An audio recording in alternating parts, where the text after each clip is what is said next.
bangun tidur langsung berdoa pada Tuhan.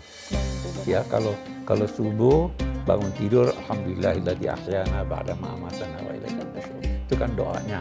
Terus sholat subuh. Tidak harus baca wirid panjang-panjang. Bacalah 1-2 kalimat, baca ini mengingatkan Tuhan, baru melangkah dengan langkah yang benar. Si pagi yang dimulai dengan baik itu insya Allah menjaga kita untuk hari itu, besoknya gitu lagi. Gitu lagi. Jadi dari hari ke hari. Terbiasa.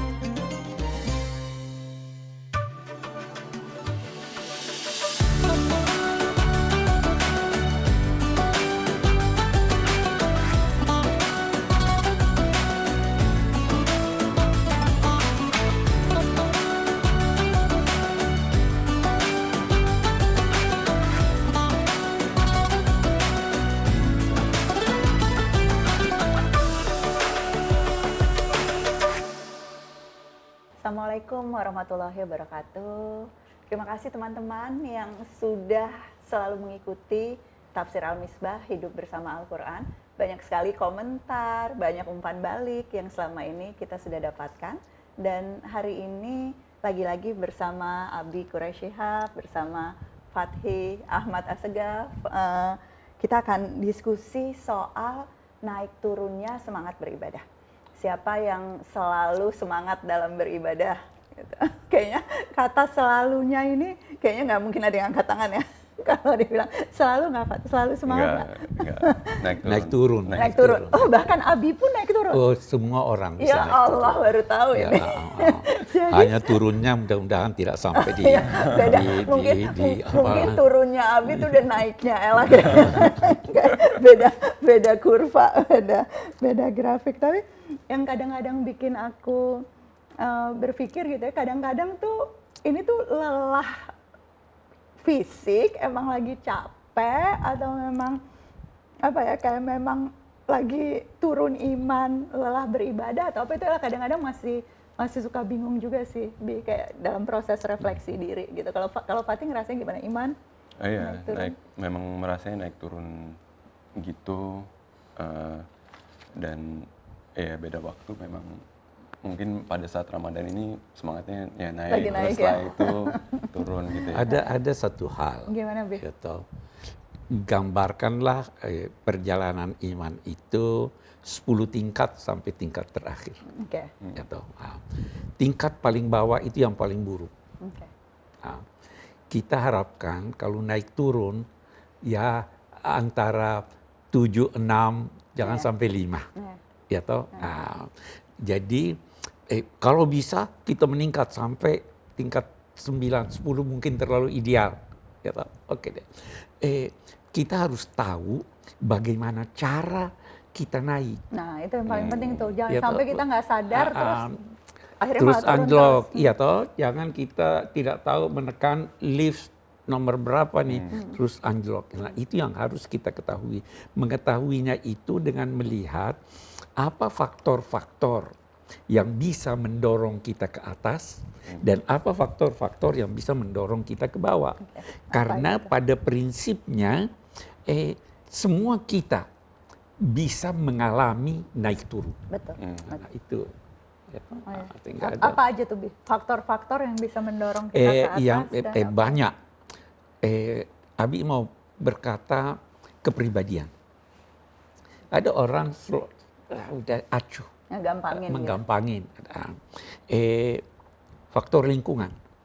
Faktor lingkungan itu bisa keluarga, bisa sahabat, bisa masyarakat. Itu bisa mempengaruhi naik turun. Bahkan gen itu bisa mempengaruhi naik turun. Ya toh. Pengetahuan bisa mempengaruhi naik turun. Al-Quran menyatakan orang-orang beriman itu kalau membaca Al-Quran zadathum imanan, bertambah keimanannya. Karena apa? Dia paham, dia sadari ini benar, dia sadari apa janjinya, dia sadari apa ancamannya, makin tinggi. Nah, tapi kalau seandainya dia bergaul dengan orang yang tidak ini, satu contoh yang paling jelas, orang kalau pergi Mekah, itu sholat subuhnya sebelum subuh sudah ke masjid. Iya, nggak telat, Nggak terus telat. baca ayatnya panjang-panjang. Iya kan? Iya. Tapi kalau sudah di sini sudah kenapa itu? Itu lingkungan, lingkungan yang mempengaruhi. Sahabat juga begitu. Ada apa namanya? Ada ungkapan syair, inna syababa wal faragha wal jidah mafsadatun lil mar'i ain mafsadat. Usia muda, pengangguran, kekayaan yang melimpah dapat merupakan faktor-faktor yang menjadikan seseorang itu lengah. Kalau anak Usia muda kayak muda, gini, usia muda bisa penyebabnya. paling ya, lihat sahabatmu, Iya. bacaanmu, uang terlalu banyak, Lengah. bisa itu, pengangguran, itu faktor-faktor yang bisa menambah dan mengurangi apa namanya. Ya, itu kalau di psikologi tuh, jadi orang tuh seringkali apa ya dibilangnya overestimate willpower. Jadi kayak menduga bahwa cukup dengan kayak kita pengen beriman, kita pengen tidak bisa. beribadah itu cukup. Padahal sebetulnya sekarang kita bilangnya bukan willpower, kita bilangnya will wisdom.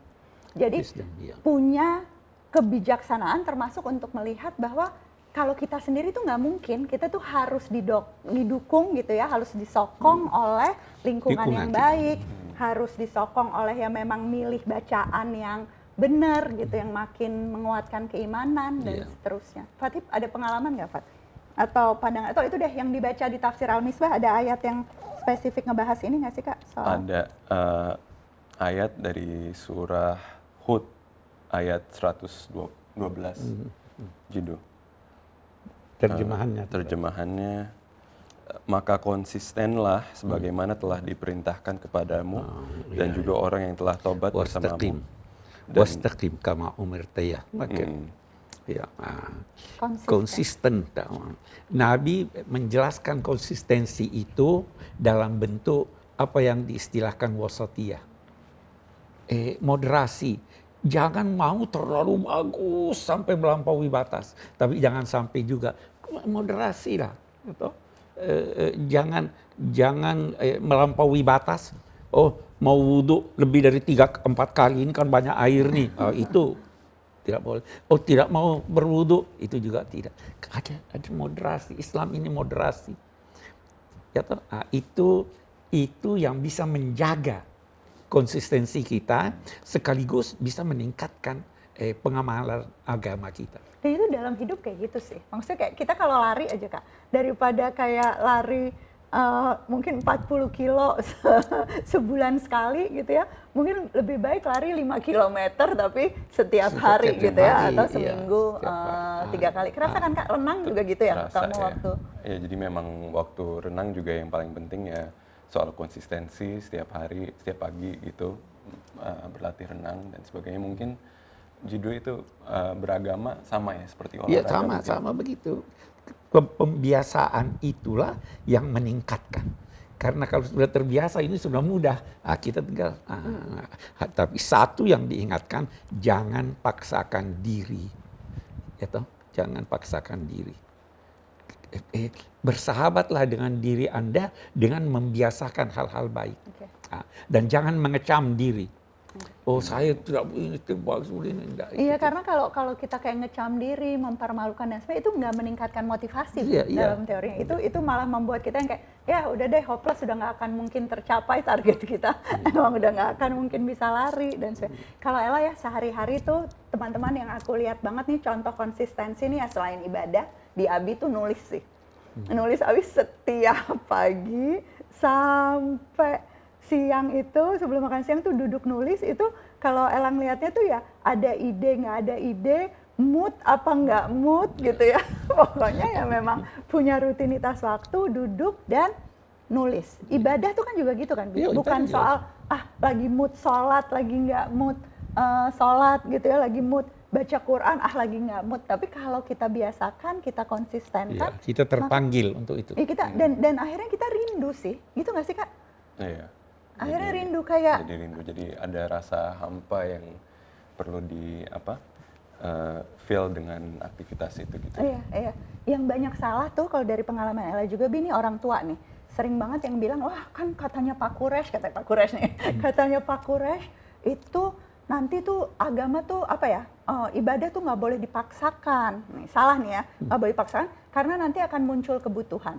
Nah tapi Allah selalu bilang lah, kalau nggak dibiasain, itu kebutuhannya nggak muncul-muncul Iya, gitu iya, pada akhirnya. betul, Jadi si iya. rutinitas, si konsistensi beribadah, terutama sejak anak-anak kita kecil tuh penting banget gitu Iya, kan sebetulnya. dan dalam konteks anak-anak, orang tua mencontohkan itu Betul. paling penting. Betul, Ya betul. Kita ingat dulu waktu kecil Mami Kak, dan ya maksudnya kita coba praktekkan juga di keluarga kita, itu kayak maghrib harus di rumah itu kayak jamaah, terus habis itu baca ratib, itu yang selalu paling dulu ada di tempat sholat tuh ya Jidu sama Umi gitu, yang kayak kalau misalnya baru pulang atau apa tuh kayak lari-lari akut gitu ya, terus ada Ati Caca tuh suka telat dulu. Banyak alasan, enggak sih, tapi sekarang ternyata dia yang paling Dia yang rajin paling hebat beribadah. itu. Caca paling Jadi hebat selalu sekarang. ada Ada Caca. kesempatan buat itu. Nah, ada lagi nggak Bi, tips memulai hari terutama? Mungkin kita tuh supaya kita tuh konsisten, nggak usah sepanjang tahun deh, supaya iman kita hari ini itu bisa lebih baik. Apa yang harus kita lakukan di awal hari? Bangun tidur langsung berdoa pada Tuhan. Bangun tidur. Ya, kalau subuh bangun tidur, alhamdulillahilladzi ahyana ba'da ma amatana wa ilaihin nusyur. Itu kan doanya. Terus salat subuh. Tidak harus baca wirid panjang-panjang. Bacalah 1-2 kalimat, baca ini mengingatkan Tuhan, baru melangkah dengan langkah yang benar. Jadi Ya. si pagi yang dimulai dengan baik itu insya Iya. Allah ngejaga kita untuk Iya, hari iya. itu, besoknya gitu lagi. Begitu lagi, Jadi begitu dari sih, hari sehingga ke hari terbiasa. menjadi lebih baik insya Allah, mudah-mudahan.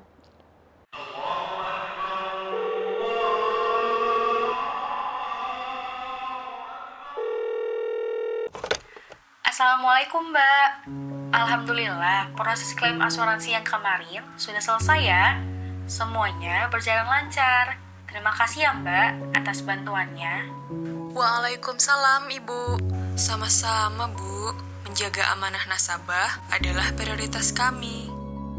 Memiliki asuransi adalah bentuk ikhtiar saya. Bukan karena takut, tapi karena saya ingin melindungi keluarga dari resiko finansial. Saya mempercayakan ikhtiar ini kepada Sun Life Syariah yang menerapkan prinsip syariah di produk asuransinya. Di Sun Life Syariah, saya mendapatkan apa yang saya persiapkan sesuai dengan yang dijanjikan. Agen saya pun memberikan pelayanan yang terbaik. Buat saya, ini bukan sekedar pekerjaan. Menjadi agen asuransi syariah adalah amanah dari Sun Life Syariah dan para nasabah. Dan amanah itu harus dijaga dengan penuh tanggung jawab. Di Sun Life Syariah, ikhtiar Anda kami jaga dengan amanah.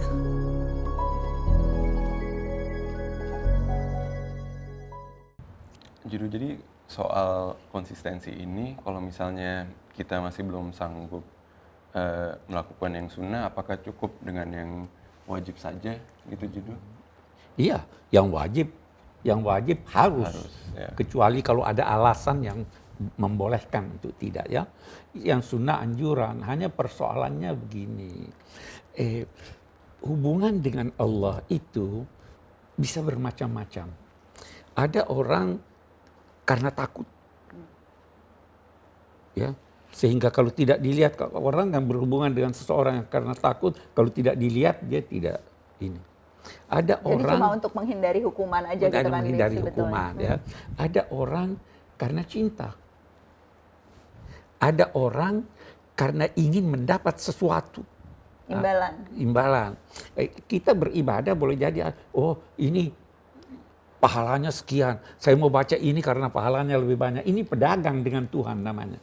Ini di buku Abi ini bahkan diceritain ada Khalifah Umar juga itu masih apa ya, ada sikap yang menunjukkan bahwa walaupun belum tentu riwayatnya benar gitu ya, ini kayak melakukan sesuatu tuh seperti pedagang katanya filsuf Ibnu Sina gitu pedagang. Ya. Banyak di antara kita begitu. Oh ini pahalanya 100, kalau ini cuma 30.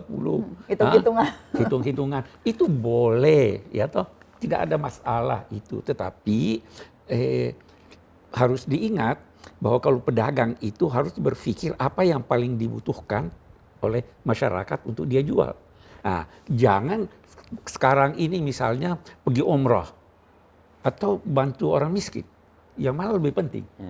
Bantu orang. Nah, kalau pedagang bantu orang miskin karena dalam konteks hubungan dengan Tuhan. Dan ada yang tingkat yang tertinggi itu karena cinta. Tidak berhitung dapat pahala atau tidak. Pokoknya saya cinta, saya ingin berhubungan dengan dia. Bagaimana berhubungan dengan kekasih. Ya toh? Itu dalam konteks ini. Nah, yang begini dia kerjakan wajib, dia kerjakan sunnah, dia cari apa toh yang disenangi oleh Yang dicintai. yang saya cintai ini, itu yang dia lakukan. Bukan apa yang dia sukai, tapi apa yang disukai oleh Tuhan. Dan sebetulnya ya kalau kita mencintai, kayak kita mencintai anak, kita mencintai orang tua, itu kita kan giver ya, kita kayak Iya, selalu ngasih. Dan mungkin justru memang sikap mencintai Allah itulah yang membuat motivasi kita terus tinggi gitu ya, Bi. Iya, Karena kan pasti. kalau pedagang ya sedikit aja deh gitu kira-kira, Iya. kira-kira gitu kan, dan kemudian ya sekali-sekali jadinya rugi gitu, jadinya turun. Tapi kalau Iya. kita dasarnya cinta, itu kita ya mau naik Tidak tingkat pernah terus merasa gitu, nggak rugi, pernah tidak merasa pernah merasa rugi. nggak pernah merasa rugi, nggak pernah merasa cukup, selalu Iya. ingin memberikan Iya. lebih dan yang Hanya terbaik. bagusnya kalau pedagang itu dia cari yang gampang tapi untungnya banyak. Nah, jadi Mau cari yang gampang untungnya banyak, akhlak. Akhlak. Itu Anda senyum sama orang itu untungnya banyak. Gitu. jadi itu juga pesan yang Itu. penting. Jadi konsistensi dalam beribadah itu juga sesuatu yang nggak bisa dipisahkan dalam konteks konsistensi melakukan akhlak yang Betul. baik gitu ya. Jangan sampai ibadahnya konsisten tapi justru akhlak karimahnya yang nggak konsisten gitu ya. Terima kasih Abi pengingatnya.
Apa nih Kak?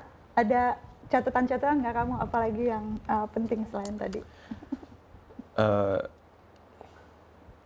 Jadi soal cinta itu mungkin ya Beb. Itu bagaimana kita jadi selain dari konsistensi tadi, apakah ada cara-cara lain bagaimana kita meningkatkan cinta kita kepada Allah dan kepada Nabi? Gitu? Prinsipnya dalam konteks cinta, tak kenal maka tak cinta. Kenalilah Allah. Kenali begitu baiknya Allah terhadap Anda sejak dalam perut. Lahir, dia siapkan segala sesuatu, tinggal ngambil. Lapar, itu tuh ada pohon, itu tuh ada ini. Terlalu baik. Anda berdosa, Anda datang minta maaf, dia maafkan Anda. Terlalu baik. Itu sebabnya dalam konteks cinta Allah, ada Tuhan itu cemburu. Cemburu. Kamu lebih cinta itu dari saya, padahal saya berikan kamu sekian banyak. Ya, nah itu jadi itu dalam konteks cinta Allah. Mudah-mudahan jadi kita istighfar, kita berdoa semoga Allah memang membantu kita juga dalam konteks kita terus konsisten dalam mencintainya. Insya Allah ya teman-teman, kita praktekkan sama-sama. Dan salah satu modal mencintai Allah tentu belajar terus-menerus tentang Al-Quran, membaca terus-menerus kitab-kitab keislaman yang juga membantu pemahaman kita, dan nonton Tafsir Al-Misbah terus juga. Supaya boleh dong usaha supaya makin banyak yang nonton. Terima kasih semuanya. Sampai jumpa lagi di episode berikutnya. Assalamualaikum warahmatullahi wabarakatuh.